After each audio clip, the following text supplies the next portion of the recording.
ଓଡ଼ିଆ ଭାଷାର 49ଟି ବର୍ଣ୍ଣ ହେଉଛି 49 କୋଟି ଅକ୍ଷର। ଏହାର ଅର୍ଥ ହେଉଛି ଓଡ଼ିଆ ଭାଷାରେ ଯେଉଁ 49 କୋଟି ବର୍ଣ୍ଣ ରହିଛି, ଓଡ଼ିଆ ଭାଷା ସମୁଦାୟ 49 କୋଟି ବର୍ଣ୍ଣ ସମାହାରକୁ ନେଇ ଗଠିତ ହୋଇଛି।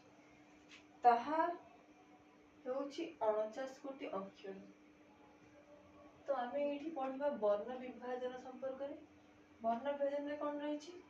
ଆମ ଓଡ଼ିଆ ଭାଷାରେ ଯେଉଁ 49 କୋଟି ବର୍ଣ୍ଣ ଅଛି ତାହାକୁ ମୁଖ୍ୟତଃ ଦୁଇ ଭାଗରେ ବିଭକ୍ତ କରାଯାଇଛି। ଓଡ଼ିଆ ବର୍ଣ୍ଣମାଳାର ଭାଷା ଗୁଡ଼ିକୁ 49 କୋଟି ବର୍ଣ୍ଣ ରହିଛି, ତାକୁ ଦୁଇ ଭାଗରେ ବିଭକ୍ତ କରାଯାଇଛି।